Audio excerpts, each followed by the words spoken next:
Hello मेरी Avengers army. मैं अपने चैनल अमन पठन विद कथन में आपका स्वागत करता हूं और मेरे इस चैनल को सब्सक्राइब, शेयर, लाइक और कमेंट करना बिल्कुल ना भूलें। तो आते हैं अपने टॉपिक पे।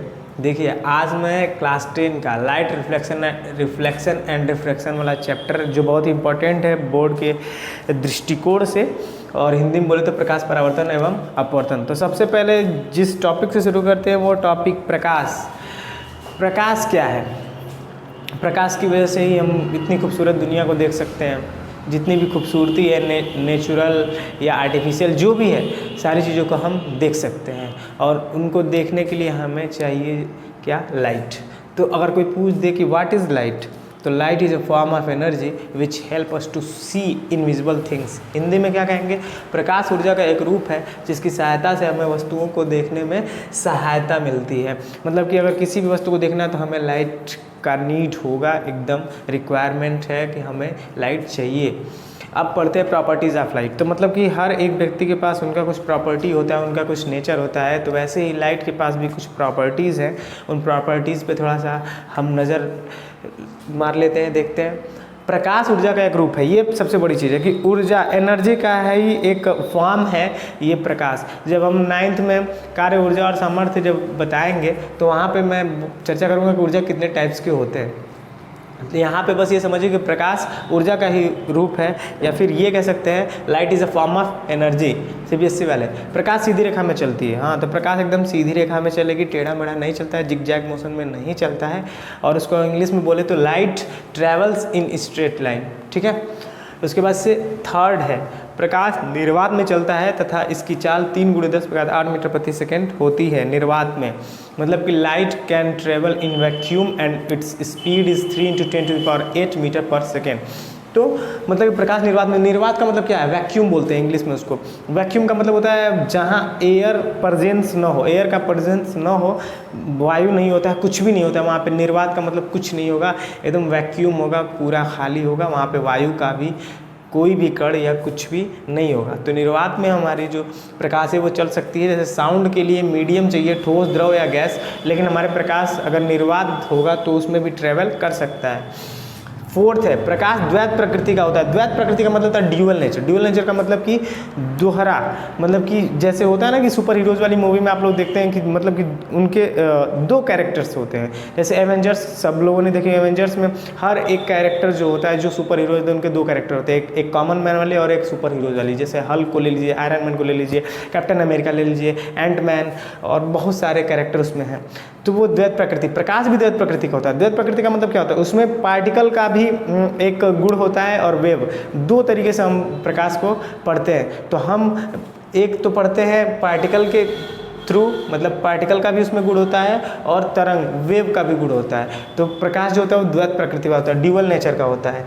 फिफ्थ क्या है? दृश्य प्रकाश की तरंग दैर्घ्य 3900 एंगस्ट्रॉम से 7800 एंगस्ट्रॉम तक होती है।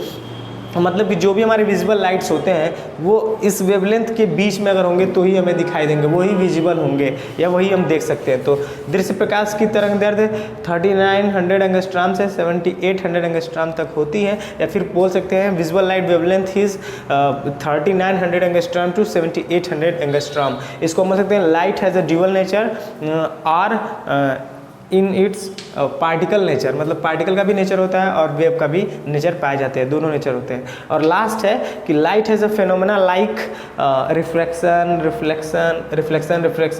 And polarisation of light. और हिंदी में बोले तो प्रकाश में परावर्तन, अपवर्तन, विवर्तन, ध्रुवण जैसी घटनाएं घटित होती हैं। ये सारा एक स्क्रीनशॉट ले लीजिए, यही एक एक्सप्लेनेशन है इसका। आगे बढ़ते हैं, रिफ्लेक्शन ऑफ लाइट पर थोड़ा सा इस पे भी नज़र डाल लेते हैं। ल्यूमिनस सोर्स और non luminous source. Luminous source का मतलब ऐसे स्रोत जिनका स्वयं का प्रकाश होता है, जो स्वयं प्रकाश उत्पन्न कर सकते हैं। जैसे हमारा सूर्य है, सूर्य के पास खुद का प्रकाश है, तो ऐसे स्रोत को हम क्या बोलेंगे? प्रदीप्त स्रोत बोलेंगे, ल्यूमिनस सोर्स बोलेंगे। और उसके उदाहरण में सूर्य और वैद्युत बल्ब का खुद का प्रकाश होता है। अब आते हैं अदीप्त स्रोत। जिन स्रोतों का स्वयं का प्रकाश नहीं होता है उन्हें हम बोलते हैं अदीप्त स्रोत। अदीप्त और प्रदीप्त। प्रदीप्त का मतलब प्रकाश से, मतलब कि प्रकाश के साथ हो, अदीप्त का मतलब प्रकाश से विहीन हो। तो अदीप्त स्रोत में मेज, पुस्तक, चंद्रमा। चंद्रमा के पास अपना नहीं होता है। चंद्रमा क्या करता है, सूर्य के प्रकाश से ही रात में चमकता है, उसका खुद का प्रकाश नहीं होता है। मेज पुस्तक अगर डार्क रूम में अगर रखे हों तो क्या हम उसको देख सकते हैं, जब तक कि उस पर अगर कोई लाइट या इलेक्ट्रिसिटी मतलब जो भी बल्ब हो उसका प्रकाश पड़ के रिफ्लेक्ट नहीं होगा तब तक वो बुक हमें अंधेरे में नहीं दिखेगी। तो इसलिए ये अदीप्त होगा। और प्रदीप्त का मतलब जिनका खुद का होता है। सिंपल सी भाषा में समझे तो प्रदीप्त का मतलब होता है जिनका स्वयं का प्रकाश होता है, उन्हें प्रदीप्त स्रोत, और अदीप्त का मतलब जिनका स्वयं का प्रकाश नहीं होता है, उन्हें हम अदीप्त स्रोत कहते हैं। अपने मेन टॉपिक पे जो बोर्ड के एग्जाम में अक्सर पूछा जाता है, प्रकाश का परावर्तन किससे कहते हैं तथा परावर्तन के नियमों की व्याख्या कीजिए। तो मेरे एक टीचर हुआ करते थे हम लोग के ज़माने में, बहुत ही मजाकिया थे। तो ऐसे बोलते थे, this question is very very important view for your examination. तो ऐसे ही this question is very very important view for your examination. तो प्रकाश का परावर्तन, रिफ्लेक्शन ऑफ लाइट। परावर्तन से क्या समझते हो, रिफ्लेक्शन थोड़ा सा इंग्लिश से रिलेट करो। रिफ्लेक्ट करना मतलब किसी चीज़ को अगर जाता है कहीं तो फिर दोबारा वो तुम्हारे पास वापस आ जाए, तो रिफ्लेक्ट उसको बोलते हैं, रिफ्लेक्ट करना। जैसे मतलब कि बॉल है, तो बॉल को अगर तुमने दीवार की तरफ मारा तो दीवार से वो लड़के तुम्हारी तरफ रिफ्लेक्ट करेगा, मतलब तुम्हारी तरफ ही वो वापस आएगा। तो सेम प्रोसेस हम क्या करेंगे, अप्लाई करेंगे हम लाइट पे। तो लाइट देखो, सबसे पहले हम क्या लेंगे, एक लेंगे प्लेन मिरर जिसमें हम लोग अपना सवार लूँ,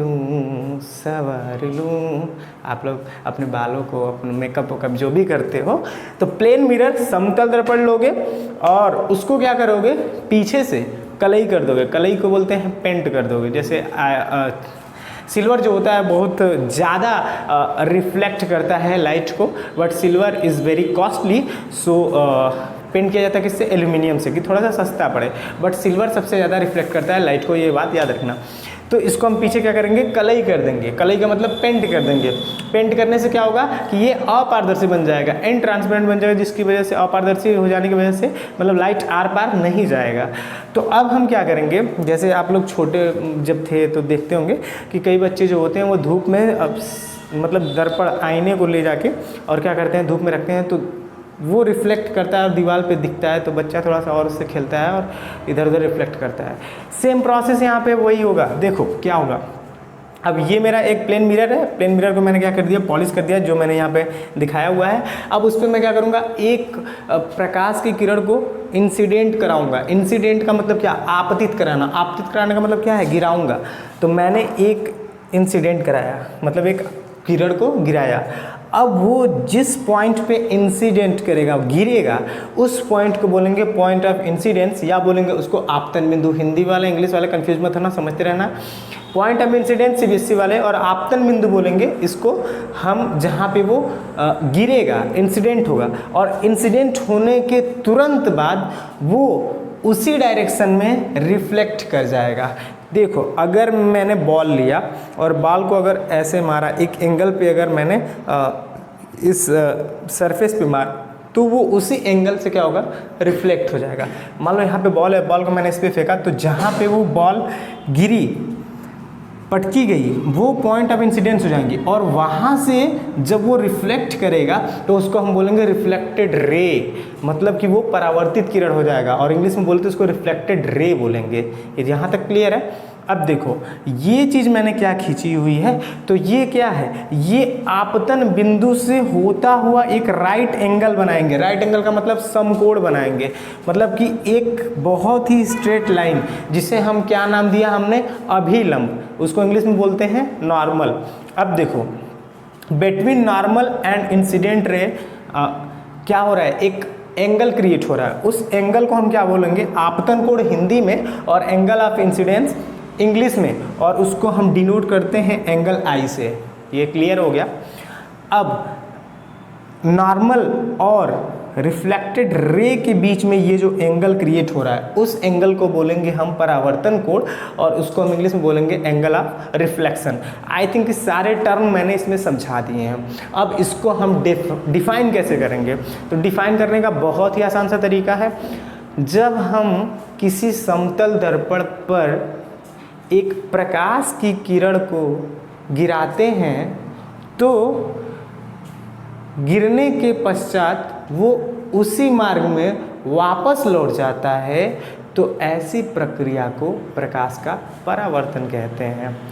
इंग्लिश में बोले तो when at a plane mirror a incident ray falls it reflects in same direction which process is called reflection of light. तुम लोग रिलेट कर सकते हो CBSE वाले, थोड़ा सा इधर उधर हो सकता है, मैं इसको एक्सप्लेन करने की पूरी कोशिश कर रहा हूँ। आगे बढ़ते हैं।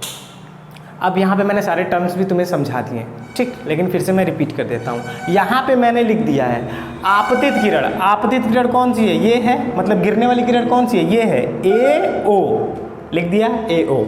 अब देखना, ये है रिफ्लेक्टेड रे, मतलब परावर्तित किरण OB। देखो मैंने यहाँ पे एरो दिखाया, मतलब ये इधर से आ रहा है और ये एरो दिखा रहा है कि ये जा रहा है। ध्यान से समझो। अभिलंब क्या है भैया? ON, यही तो है ना, राइट एंगल यहाँ पे बन रहा है, तो ये ON, ये तुम्हारा अभिलंब हो जाएगा। आपतन कोण क्या होगा? ये होगा कोण I। अभिलंब और आपतित किरण के बीच बनने वाले एंगल को हम बोलते हैं कोण I, याद रखना। परावर्तन कोण क्या है? अभिलंब और रिफ्लेक्टेड रे के बीच बनने वाले एंगल को हम बोलते हैं कोण R। और आपतन बिंदु यही है जिस पे हमारा किरण गिर रहा है और उसी पॉइंट से रिफ्लेक्ट भी हो जा रहा है, तो इस पॉइंट को हम बोलेंगे आपतन बिंदु बोलेंगे। क्लियर हो गया? I think may be clear हो जाना चाहिए और क्लियर होना भी चाहिए, ठीक है। तो ये वाली चीज़ क्लियर हो गई। अब बढ़ते हैं लॉ ऑफ रिफ्लेक्शन, परावर्तन के नियम की तरफ। चलिए आगे हमें क्या पढ़ना है? Law of reflection. ये इस वीडियो का लास्ट टॉपिक है। तो लॉ ऑफ रिफ्लेक्शन के बारे में तुम्हें बता ही दिया कि रिफ्लेक्शन होता क्या है, परावर्तन होता क्या है। देखो एवेंजर्स आर्मी कॉन्सेप्ट पे काम करो, वीडियो को पूरा देखो, अगर आए हो पढ़ने के लिए तो पूरा देखो वीडियो।